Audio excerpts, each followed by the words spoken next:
yang membezakan pelajar cemerlang daripada yang lain?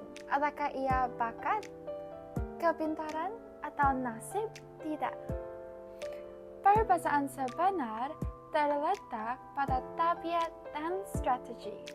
Kalau Anda pernah tertanya-tanya kenapa pelajar cemerlang sentiasa berada di kedudukan teratas, hari ini Anda akan dapat jawabannya. Saya akan kongsikan 5 cara yang sangat berkesan untuk membantu kamu berubah daripada pelajar biasa menjadi sebahagian daripada 1% teratas jika Anda lakukannya secara konsisten. Jom mula. Cuba bayangkan ini. Anda selalu gagal subjek matematik. Lama-kelamaan, Anda mula percaya, saya memang tak pandai matematik. Itu bukan untuk saya. Dan disebabkan kepercayaan itu, Anda mula menjauhi subjek itu. Dan akhirnya gagal lagi. Inilah yang dipanggil gitaran kegagalan berulang.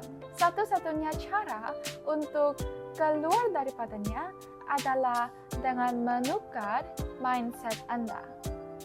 Manusia secara semula jadi suka buat perkara yang mereka pandai. Tapi kalau kita asyik mengelak kelemahan kita tidak akan ada peluang untuk perbaikinya. Hakikatnya, sesiapapun boleh menjadi lebih baik dalam apa sahaja dengan masa dan usaha. Jadi, ubahlah pikiran Anda. Jangan cakap, saya akan gagal lagi. Tapi, mulakan dengan, saya akan lulus kali ini. Saya boleh berubah. Saya akan putuskan rantaian kegagalan ini. Dan ingat, bila orang tua ditanya apakah penyesalan terbesar mereka, jawapan paling biasa ialah, saya menyesal kerana tak pernah cuba. Oleh itu, jangan jadikan itu cerita hidup Anda. So, cara yang pertama untuk menjadi pelajar yang cemerlang adalah dengan tukar cara fikir Anda.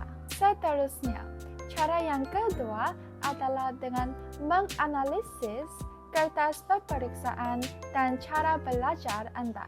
Ramai pelajar membuat kesilapan besar selepas menerima kertas peperiksaan mereka.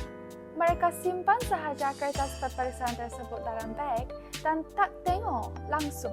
Tetapi, pelajar terbaik buat sebaliknya. Mereka analisis kesilapan. Mereka bukan setakat tahu apa yang salah, tapi mereka kaji kenapa ia salah. Adakah saya salah faham konsep? Adakah saya habis masa? Adakah saya buat banyak kesilapan cuai? Adakah cara belajar saya kurang berkesan? Dan dengan menganalisis seperti ini, Anda dapat menjimatkan banyak masa untuk peperiksaan yang akan datang. Anda boleh perbaiki kesilapan dan mantapkan kekuatan. Saya sendiri pernah tingkatkan markah bahasa Melayu saya sebanyak 22 markah hanya dengan analisis dan ubah cara saya belajar. Oleh itu, saya dapat markah yang sangat tinggi untuk peperiksaan percubaan SPM Bahasa Melayu. Oleh itu, tindakan yang Anda perlu lakukan ialah tulis laporan ringkas tentang apa yang perlu diperbaiki dan apa yang perlu dikekalkan. Dan ingat untuk ambil serius komen guru di atas kertas Anda. Kebanyakan pelajar tidak buat ini, oleh itu Anda akan mendapat kelebihan yang besar jika Anda lakukan analisis. Cara yang ketiga adalah untuk membuat jadwal belajar kerana ia lebih penting daripada yang kita sangka. Ramai pelajar tidak suka untuk membuat jadual belajar kerana mereka rasa macam tidak akan ikut pun akhirnya. Mungkin Anda sendiri pun pernah cuba untuk merangka jadual belajar, tapi bila tertinggal sikit je, terus give up. Tapi inilah realitinya. Walaupun Anda tidak dapat mengikut jadual tersebut 100%, ia tetap sangat penting. Kenapa? Sebab jadual belajar bukan sekadar jadual masa. Ia sebenarnya dapat bacakan maklumat besar kepada tugasan yang senang dan kecil untuk diurus. Jadual belajar juga dapat membantu Anda untuk fokus kepada perkara yang paling penting dahulu. Bukan itu sahaja, jadual belajar juga akan menjelaskan apa yang perlu dipelajari supaya tidak membuang masa untuk fikir-fikir. Selain itu, jadual belajar juga boleh memberikan kita motivasi kerana kita boleh nampak perkembangan sendiri. Tanpa jadual belajar, Anda mungkin belajar secara rawat dan terlepas topik penting. Tapi dengan jadual belajar, Anda tahu dengan jelas apa yang nak fokus setiap hari. Jadi, daripada menganggap jadual belajar ini sebagai kekangan, lihatlah jadual belajar sebagai alat yang memudahkan dan lancarkan hidup kita. Jadual belajar kita sepatutnya menjadi panduan, bukan pengawal. Maklumat kita bukan untuk mengadakan jadual belajar yang sempurna, tapi kita nak ada arah tuju dan usaha untuk konsisten ke arah itu. Cara yang keempat adalah untuk kuasai konsep sampai boleh ajar orang lain. Apabila Anda betul-betul faham akan sesuatu konsep, Anda boleh jelaskan dengan bahasa sendiri tanpa tengok buku. Oleh itu, jika Anda sudah boleh mengajar orang lain, maksudnya Anda sudah kuasai konsep itu. Cara yang terakhir untuk menjadi pelajar yang cemerlang adalah dengan bertindak dan kekal konsisten. Dan di sinilah kebanyakan orang gagal.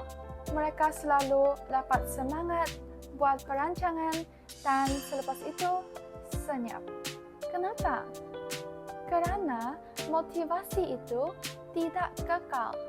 Hari ini semangat, esok bangun dan rasa malas. Sebab itu, jangan bergantung kepada motivasi.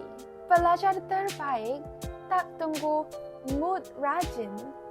Mereka jadikan belajar sebagai kebiasaan. Sama macam gosok gigi. Kita tak fikir pun nak buat atau tak. Kita terus buat. Begitu juga dengan belajar.